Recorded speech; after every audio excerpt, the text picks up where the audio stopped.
Madame, Monsieur, bienvenue à ce nouveau numéro, le tout premier de l'année 2016 du magazine Femmes, qui reçoit pour vous aujourd'hui Eliane Moukeba. Elle est présidente de la Fondation Nyota. Madame, bienvenue sur ce plateau. Merci. Alors avec vous, au cours de cette émission, nous allons découvrir c'est quoi la Fondation Nyota, les perspectives, les objectifs, mais aussi les réalisations par rapport à cette structure.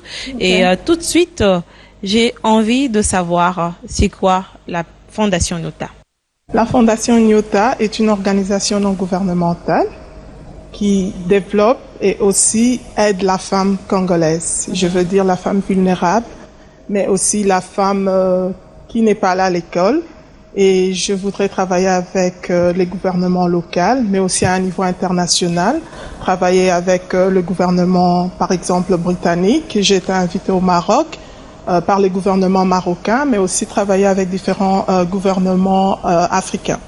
Donc voilà. La Fondation Nyota ne s'occupe pas seulement des femmes vulnérables de la République démocratique du Congo, mais vous étendez quand même votre champ au-delà, c'est-à-dire en Afrique. En Afrique aussi, parce que j'ai assisté à une conférence de la diaspora africaine pendant que le défunt président Kadhafi était encore en vie, en 2011, juste avant que la guerre ne commence. On a parlé du développement de l'Afrique et j'ai été invitée par les gouvernements marocains où il fallait aussi parler du développement de la femme saharienne à la une, en plein désert du Sahara. Et quand j'ai comparé l'état de la femme marocaine ou la femme saharienne à la une avec l'état de la femme congolaise, je me suis dit non, je suis originaire du Congo et la misère de la femme congolaise, ça fait quand même un moment et que je ne devrais pas rester indifférente ou je devrais quand même amener ma petite contribution. Et la charité bien ordonnée commence par soi-même, dit-on. Voilà. Et je devrais quand même amener ma petite contribution à mon pays parce que je suis née ici, j'ai fait mon école primaire et mon école secondaire ici. Et comme je dis, this is motherland, donc c'est chez moi ici. Alors j'aimerais aussi quand même amener ma petite contribution par rapport à ce qu'ils ont déjà beaucoup fait pour le Congo. Et voilà, parce que j'aimerais pas arriver à la fin de mes jours, à la fin de mon voyage sur Terre, un jour et me dire qu'est-ce que j'ai fait pour mon pays? Est-ce que j'ai aidé? Est-ce que j'ai été importante? Et tout à l'heure, vous parliez de 2011. Vous avez participé à une conférence en Libye. Ça veut dire que la fondation existe il y a quand même beaucoup d'années. Hein? Non, mais là, comme je travaille pour un département du gouvernement britannique à l'époque, et il y a un collègue à moi kenyan qui m'avait intéressé, qui a dit non, il y a une grande réunion à Tripoli organisée par le défunt président Kadhafi pour la diaspora africaine, pour pouvoir développer l'Afrique. Il a de bonnes idées, je dis pourquoi pas, et je devrais quand même y aller pour entendre ce qu'il avait à nous dire. Et je l'ai rencontré personnellement, c'était une grande conférence, il a fait venir plus de 400 femmes? Non, pas femmes seulement. Participants 400, en général? Oui. 400 et beaucoup de femmes aussi avec des ONG.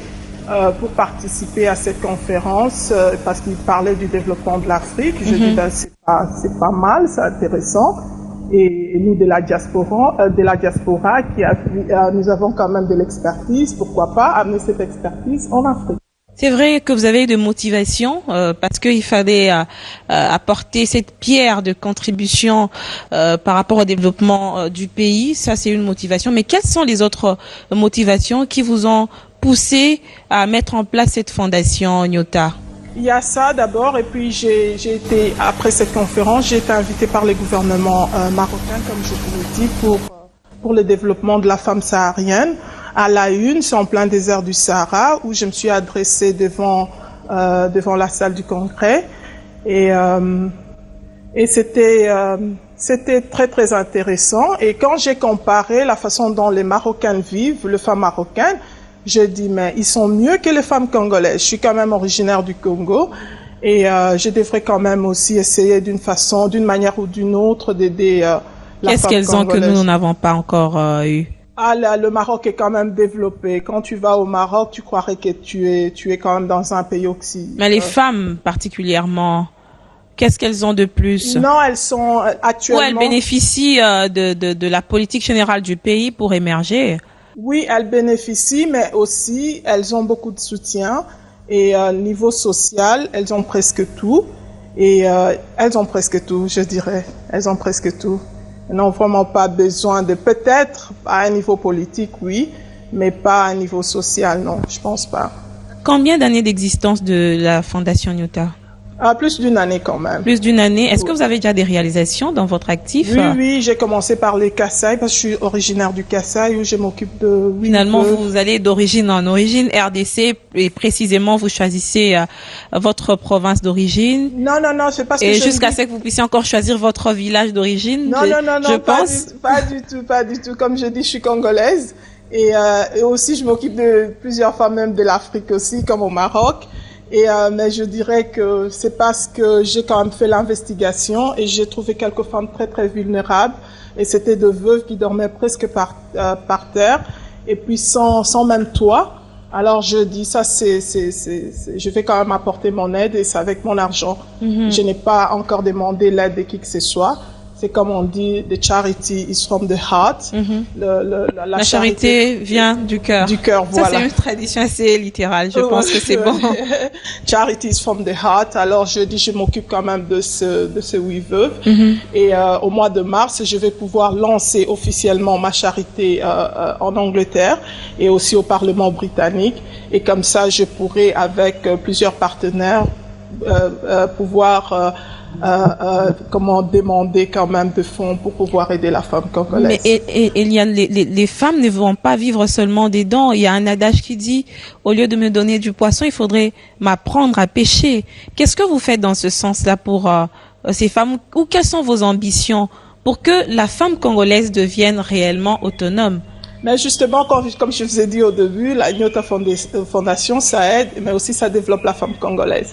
Et je devrais quand même, comme les femmes dont je m'occupe actuellement, le oui femmes, il faudrait les apprendre l'agriculture, par exemple, ou alors même qu'elles vendent au marché parce que j'aimerais pas continuer à les supporter pendant des années. Il faudrait qu'elles deviennent... Il n'y a pas que les oui femmes, il y aura d'autres besoins aussi, voilà. Ou des besoins qui existent, qui attendent aussi un appui. Oui, exactement, parce qu'après le oui femmes, je devrais quand même aussi m'occuper des autres femmes. Alors, je les rends indépendantes, financièrement indépendantes. Et puis, après, je m'occuperai aussi des autres femmes, ainsi de suite. Et pourquoi pas, peut-être tout le Congo, voilà. Et par rapport au Kasaï toujours, l'on dit qu'il y a une certaine pesanteur sociale qui fasse que les femmes ne soient pas émancipées, ne soient pas autonomes ou assez développées comme les femmes des milieux urbains. Est-ce que pour vous, il faudrait pas aussi sensibiliser dans ce sens-là pour dire aux hommes que ce sont des êtres qui sont assez importants pour le développement du pays. Il faudrait les mettre en bon état. Il faudrait qu'ils soient à l'aise pour pouvoir contribuer à l'édifice du développement du pays. Absolument, parce qu'on dit que knowledge is power. Quand une femme connaît, elle contribue d'une façon ou d'une autre même au développement de son pays. Et quand on compare les femmes du Congo, je ne les compare pas par rapport aux Congolaises, je les compare par rapport à un niveau mondial. Et il faut se dire que où est la place de la femme congolaise actuellement à un niveau mondial. Il paraît que seulement 8% de la femme congolaise est dans la politique. Et 82%, selon le Fonds monétaire international, 82% de la femme congolaise vit dans la pauvreté totale. Extrême. Extrême. Donc, soit $1 par jour. Ce n'est pas acceptable. It's not acceptable.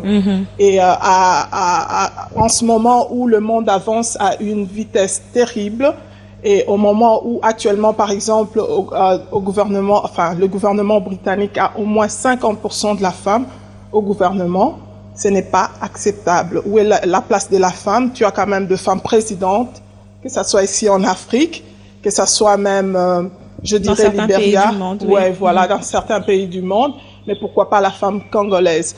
Alors moi, j'encourage la jeune fille à aller à l'école, j'encourage les jeunes filles à, je dirais même pendant les Jeux Olympiques en Angleterre en 2012, c'était, j'ai presque eu honte, je regrette de le dire, quand j'ai vu certaines personnes qui ont représenté les Congos pour les Jeux Olympiques, alors qu'il y avait de jeunes filles de l'Éthiopie ou du Kenya qui ramenaient le médaille pour leur pays. alors qu'ils ne s'entraînaient que dans le montagne du Kenya ou mais c'est ce qui les rend plus forts, hein. Voilà. Ouais, c'est ce qui les rend plus forts. Mais leur situation géographique aussi contribue à leur construction physique, qui sont assez tenaces quand il s'agit de courir. Ça, mais c'est aussi quand la jeune fille est éduquée, même par rapport à l'école, on le voit en Angleterre.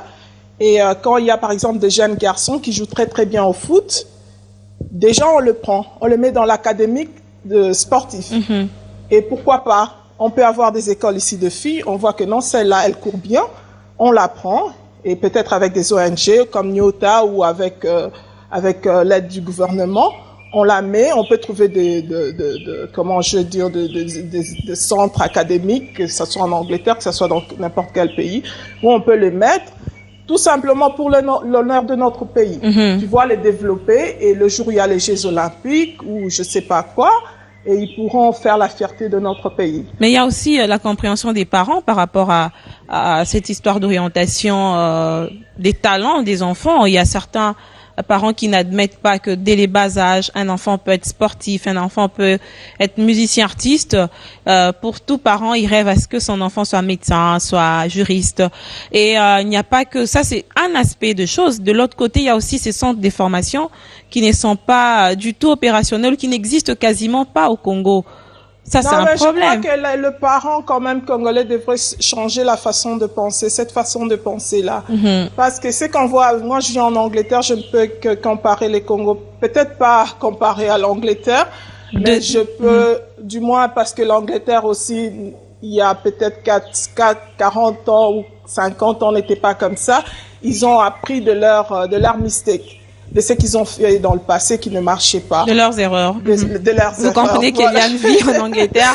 Par moment, il y aura des mots anglophones qui vont commencer à être glissés au cours de cette émission. Ouais, de leurs mistakes. Alors, moi, je dirais que le parent qui rêve de ça, ou qui pense que non, ils devraient seulement envoyer leurs enfants à l'école pour devenir médecin, ou devenir avocat, ou devenir, je sais pas moi, ingénieur ou architecte.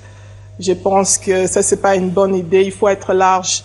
Et c'est pourquoi il faudrait justement éduquer la femme sur ces points-là aussi, parce que la femme contrôle quand même la maison. Le papa est souvent, ou le père est souvent au boulot. Mais la femme aussi devrait savoir que non. Si mon fils ou ma fille veut devenir actrice ou acteur, pourquoi pas? Aujourd'hui, on a Lupita Nyong'o qui représente les Kenyans. Dans un sens, toute l'Afrique, dans un sens très positif. Et elle gagne aussi 2 millions. On a pas mal de joueurs, je dirais congolais, qui jouent dans Chelsea ou qui jouent dans d'autres équipes en Angleterre. Pourquoi pas? Si un enfant veut suivre ce qu'il veut faire, laisse-le faire et ne l'empêche pas. Il faudra un encadrement seulement. Ouais, il faut seulement un encadrement et beaucoup de support moralement, le supporter quand même.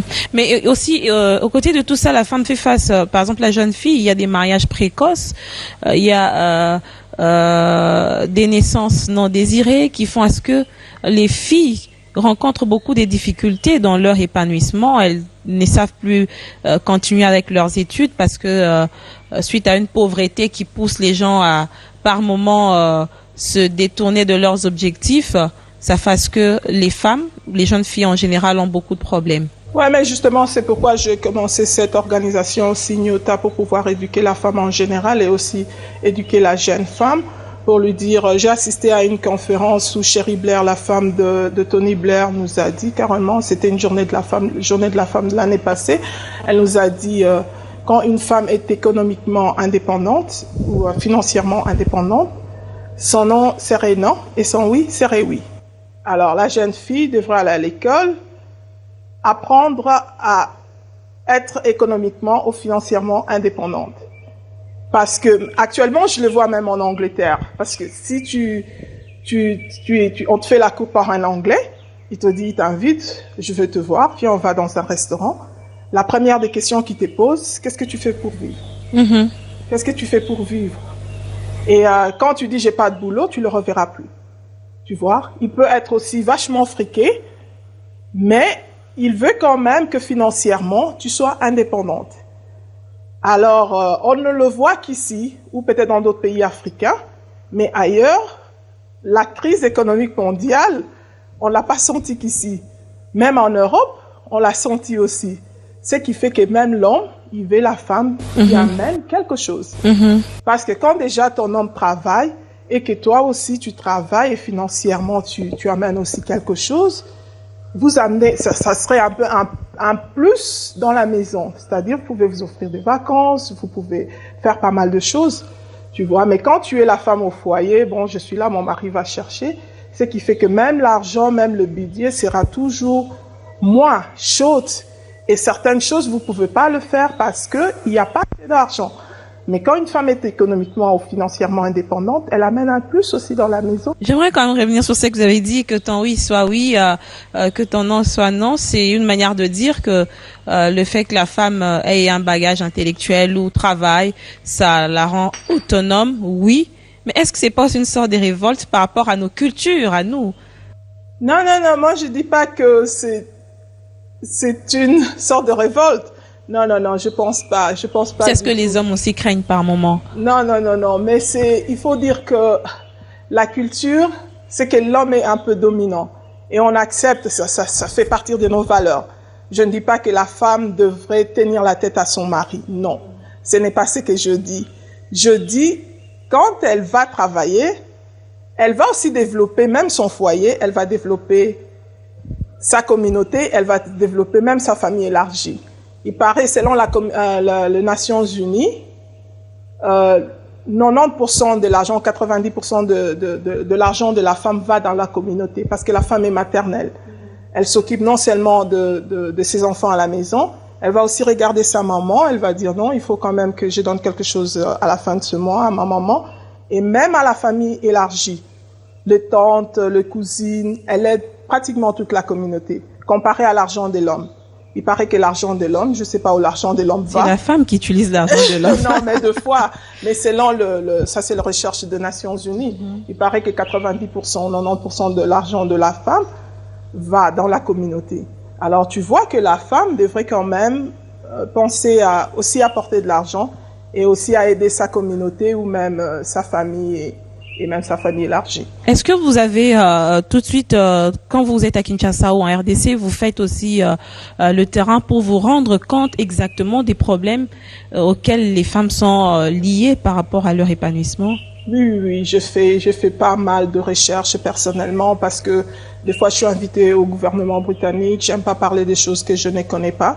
Il faudrait que je sois témoin et puis je peux défendre ce que je connais. Et je fais pas mal de recherches et bon, selon certaines recherches, les femmes disent que non, ça va, elles ont pas mal du boulot, mais moi je trouve, j'ai comme deux nièces à la maison qui ont fini l'université qui n'ont même pas de boulot. Et c'est vraiment déplorable, tu vois, c'est vraiment déplorable.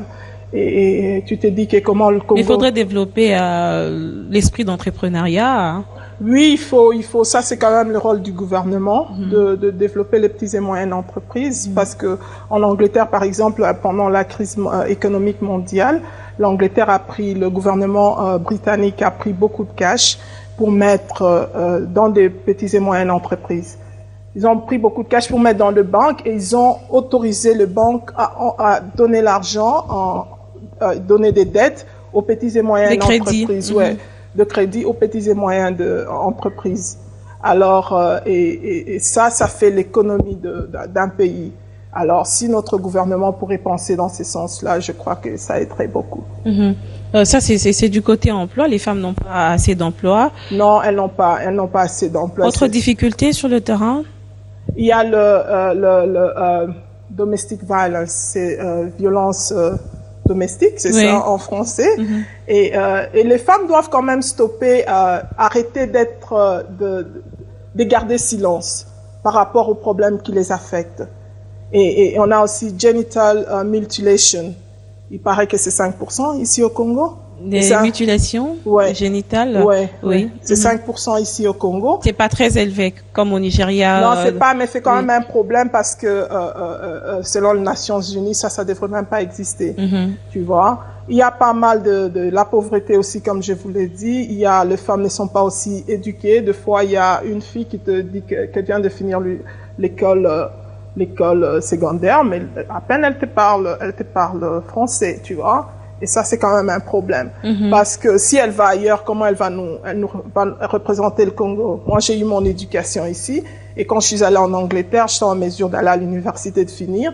Et je me suis intégrée dans la société britannique. Il faudrait dire aussi que la formation commence d'abord par soi-même. Il faudra avoir un état d'esprit où on se dit qu'on peut recevoir quelque chose et ensuite donner. Est-ce que les filles comprennent ça de la sorte? Parce que ce qu'on nous donne à l'école, par moment, c'est pas suffisant. Il faudrait s'auto-former, il faudrait apprendre. Il y a Internet, il y a beaucoup de choses qui peuvent nous mettre à jour aussi. Ouais, il y a l'Internet, mais aussi, je crois qu'il faut quand même, peut-être avec pas mal des ONG. J'en vois ici, et je connais quand même assez de Congolaises aussi, qui ont fait pas mal des ONG. Il faut éduquer tout simplement la femme. Il faut éduquer la femme. Et puis les ONG on en compte en milliers, excusez-moi de vous couper, de vous reprendre la parole, mais par moment les objectifs ne sont pas toujours sincères. Hein. Okay. Certaines personnes créent des ONG comme ressources personnelles, oui, d'argent, oui. Et il n'y a plus d'intérêt communautaire. Justement, il y a Margaret Thatcher qui a une fois dit, ça c'est par rapport à la politique, elle avait dit que il y a deux sortes de politiciens. Ceux qui veulent vraiment changer les choses et ceux qui veulent devenir somebody, là, quelqu'un par rapport à la politique. Alors, il faut savoir quelle est ta motivation quand tu fais quelque chose. Est-ce que c'est pour gagner de l'argent ou pour devenir quelqu'un par rapport à ça, ou tu veux vraiment changer les choses?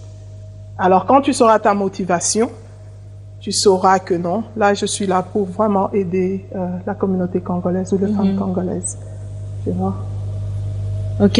Et vous aviez donné cet exemple-là sur les femmes, l'éducation et tout. Aujourd'hui, la Fondation Nyota, vous avez quasiment une année d'existence. C'est beaucoup, c'est pas peu. C'est déjà un petit bébé qui fait quelques pas ou qui peut dire papa, maman.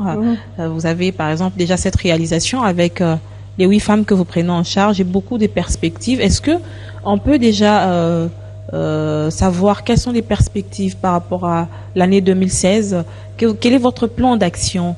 C'est comme je dis, je vais quand même lancer quand même Nyota Fondation à un niveau international. Je suis invitée pour la Journée internationale de la femme au Parlement britannique, où je vais quand même pouvoir parler de l'organisation. Au mois de novembre de l'année passée, j'ai été invitée à Birmingham où j'ai parlé de la Fondation Nyota et sur place j'avais quand même reçu une somme importante et des gens ont juste donné parce qu'ils m'ont dit que c'était émotionnel, ils ont vu la souffrance de la femme congolaise et j'ai compte revenir parce que j'aimerais créer un bureau d'advocacy. Advocacy, c'est être une avocate pour la femme et quand même pousser toutes les femmes qui ont des problèmes, qui sont vulnérables, de venir me voir et je pourrais travailler avec différentes ONG et aussi différents gouvernements, que ce soit ici en Afrique ou même où je vis, en Europe et même en Angleterre et même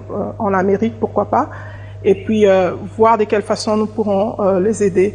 Et puis aussi, je pourrais amener aussi probablement une délégation importante de femmes qui ont pu réussir, qui sont membres du Parlement, et pour pouvoir éduquer quand même la femme congolaise. Voilà.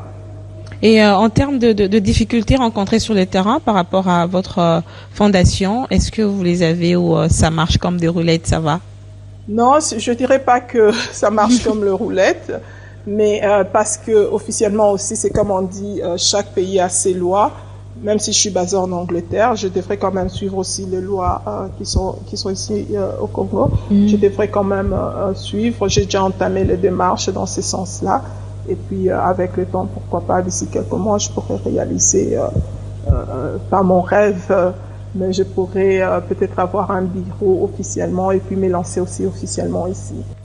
Eliane Moukeba, vous-même, vous êtes quand même un modèle de réussite pour beaucoup de jeunes filles congolaises qui auront l'occasion, pourquoi pas les femmes en général, de vous suivre au cours de cette émission, puisque vous êtes non seulement président d'une fondation, mais vous avez eu un parcours assez éloquent avec des emplois au sein du gouvernement britannique, par exemple. Vous avez une maîtrise en sciences politiques et management des entreprises publiques. Sur quoi vous avez bâti votre réussite, on dirait ainsi? Ça fait 16 ans que je vis en Angleterre. Quand je suis arrivée, je me suis dit, moi-même, j'ai commencé, j'ai travaillé comme hôtesse d'abord sur les lignes Eurostar entre Londres-Paris et Londres-Bruxelles. Et je me suis dit, est-ce que pour le reste de ma vie, je vais continuer à être hôtesse, servir dans le train? Et puis j'ai dit non, je devrais aller à l'université. Et pour aller à l'université, on demandait un anglais académique. Et je dis, je vais y aller comme ça. Je vais y aller comme ça. Et quand même, à la fin, j'ai fait mon anglais académique et j'ai pu avoir une place à l'université City. Et je finis. Et c'est juste une motivation personnelle. Parce que je me suis dit non, je vais quand même aller de l'avant. On voit pas mal d'autres Africains qui s'intègrent dans la société britannique. Pourquoi pas les Congolais? Pourquoi pas les Congolais? On est quoi, nous? On ne peut pas s'intégrer dans la société. Tu vois, quand tu vas, tu trouves les Nigérians, tu trouves les Gambiens, tu trouves les Ivoiriens, tu trouves pas mal, surtout dans une société comme une société britannique, ils donnent d'opportunités à tout le monde. Pourquoi pas? Et c'est comme ça que j'ai foncé, voilà. Je suis arrivée jusque-là. Vous avez quand même eu le temps aussi de vous découvrir vous-même, savoir ce que vous avez en vous et ce que vous pouvez donner aux autres, n'est-ce pas? Oui, j'ai aidé pas mal aussi. Ce que j'ai en moi, oui, c'est juste cette motivation. J'aime d'abord les études moi-même personnellement. Depuis le bas âge, j'aime les études. J'ai aimé les études et jusqu'à maintenant. Et je compte même encore faire une maîtrise en droit de l'homme, human rights et international politics, c'est comme la politique internationale. Et je me dis que j'arrêterai pas. Donc, mais avec les femmes congolaises, avec qui je vis en Angleterre, des fois c'est déplorable. Déplorable parce que des fois tu as même 5 ou 10% de la femme congolaise qui est intégrée dans la société britannique. C'est quand même déplorable. Des fois, je les aide à s'intégrer dans la société. Je les aide à quand même filer même à remplir des formes ou des formulaires pour même juste demander les aides sociales. C'est tout un problème. Et tu te dis qu'il y a une femme qui vit ici pendant 20 ans, elle parle pas la langue, c'est déplorable. Et alors, des fois, je demande aux Congolaises qui sont là, mais allez à l'école, vous avez quand même ces opportunités, on vous demande d'aller au collège, d'apprendre l'anglais, comment vous pouvez communiquer avec des gens ou des personnes, ou même quand il y a le problème administratif, comment vous allez le faire si vous ne parlez pas la langue. J'ai aidé pas mal de femmes congolaises déjà en Angleterre à s'intégrer dans la société britannique. Et comparativement à il y a quelques années, quelle est l'image que vous avez de la femme congolaise? Je ne vois aucun changement, je dirais. Je dis que la femme congolaise peut faire mieux. Elle peut représenter les Congos, mais d'une manière très très positive. Tu vois, on a pas mal je crois qu'on a pas mal de femmes très intelligentes ici, qui peuvent aller loin, très très loin. Et c'est juste le courage et c'est dire Pas des changements, vous n'êtes pas trop dur envers ces femmes qui aujourd'hui veulent changer l'image ou redorer l'image de la femme congolaise assez ternie? Je crois, c'est comme je dis, il y a pas mal de femmes qui ont des ONG. Il y a aussi pas mal de femmes aussi qui sont dans la politique. Même à un niveau international, on dit que c'est seulement 8% de la femme congolaise. Mais on peut faire mieux. On peut faire mieux quand même. On peut arriver peut-être à, je dirais même 40%. C'est possible. Ouais, si sous d'autres cieux c'est le cas, ça veut dire qu'en RDC aussi on peut. Ouais, c'est fort possible parce que selon les Nations Unies, sur 148 pays, le Congo est à la 144e place sur le point inégalité. Après les Yémen. Alors que les femmes sont majoritaires. Voilà. Après les Yémen, après l'Arabie Saoudite, après le Niger, et puis on a le Congo. C'est pas acceptable. Pas du tout acceptable. Parce que même dans certains pays africains, on peut même laisser l'Europe. On peut se dire, par rapport à l'Afrique, c'est pas acceptable. Le monde, comme je dis, le monde avance à une vitesse terrible. Si on doit se mettre au pas. On doit se mettre au pas. Oui. Tout à fait. On doit se mettre au pas. Il y a aussi un problème de la nouvelle technologie. Ce n'est pas seulement par rapport au téléphone ou utiliser Facebook et Twitter. Et j'étais aux Nations Unies où j'ai rencontré l'ambassadrice du Rwanda. Je crois l'ambassadrice du Rwanda auprès des Nations Unies. Et quand elle m'a donné son adresse email, elle avait carrément c'est comme the Gov de Rwanda, c'est comme le intranet de leur gouvernement. Et quand on va dans certains ministères ici, on doit être en mesure, ou bien même si on peut parler aux gens du Congo, ils doivent être en mesure de chercher le site du gouvernement congolais. D'avoir un portail, tout à fait. Voilà. C'est pas acceptable, surtout par rapport à la nouvelle technologie. C'est bien beau d'avoir le Facebook, c'est bien beau d'avoir des Twitter ou Instagram, mais c'est pas ce qui est important. Moi, où je travaille, on a ce qu'on appelle vidéoconferencing. Je peux être à Londres, je suis basée à Londres et je travaille dans notre head office. C'est le bureau de tous mes exécutifs. Mais quand je suis en réunion avec le bureau de Manchester, j'ai pas besoin de me déplacer pour aller à Manchester. Vous avez une vidéoconférence. Voilà. Et c'est la nouvelle technologie. C'est comme et là vous épargnez. C'est plus pratique. C'est plus pratique. Alors que si vous prenez le train, ça vous coûte peut-être par personne 200, 300, 400 livres. Tu vois, et vous pouvez épargner cet argent. Vous n'avez pas besoin d'aller à Lubumbashi ou d'aller à Mbujimayi ou d'aller, je sais pas, à Mbandaka. Vous avez juste besoin d'être là. Sur les vidéoconferencing, c'est comme je te vois là. Et tu vois. Le message passe, vous communiquez assez facilement. Ça, c'est par rapport à la situation générale. Mais est-ce que la femme congolaise a-t-elle compris qu'elle a un rôle important à jouer pour les développements de ce pays, ce beau pays qui est la RDC? Je ne pense pas. Peut-être, mais peut-être pas aussi. Je sais pas, je vais défendre ça. Desmond Tutu a dit que si on veut voir le développement d'un pays, on doit développer la femme. Tu vois. Et jusqu'à ce que la femme comprenne qu'elle est quand même le centre de beaucoup de choses. Et elle devrait s'élever. Elle doit se dire non, je me lève. Enough is enough. C'est assez, je me lève.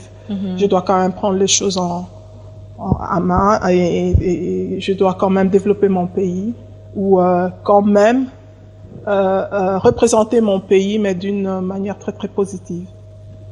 Eliane, nous allons terminer cette émission. J'aimerais en quelques minutes que vous puissiez résumer notre entretien de ce jour. C'est vrai que nous avions parlé de la Fondation Nyota de manière générale, mais aussi nous avons abordé quelques questions concernant l'épanouissement de la femme, son autonomisation, son apport dans le développement du pays. Et en quelques minutes, vous pouvez vous résumer afin que nous puissions dire au revoir à nos téléspectateurs. Merci d'abord de me recevoir ici aujourd'hui. Et j'aimerais tout simplement dire à la femme congolaise, femme, réveillez-vous. Et surtout, tout ce que nous faisons, nous ne le faisons pas pour nous, nous le faisons aussi pour des générations qui suivront. Et si nous ne nous levons pas maintenant, et pourquoi on laisserait ça et à qui on laisserait ça?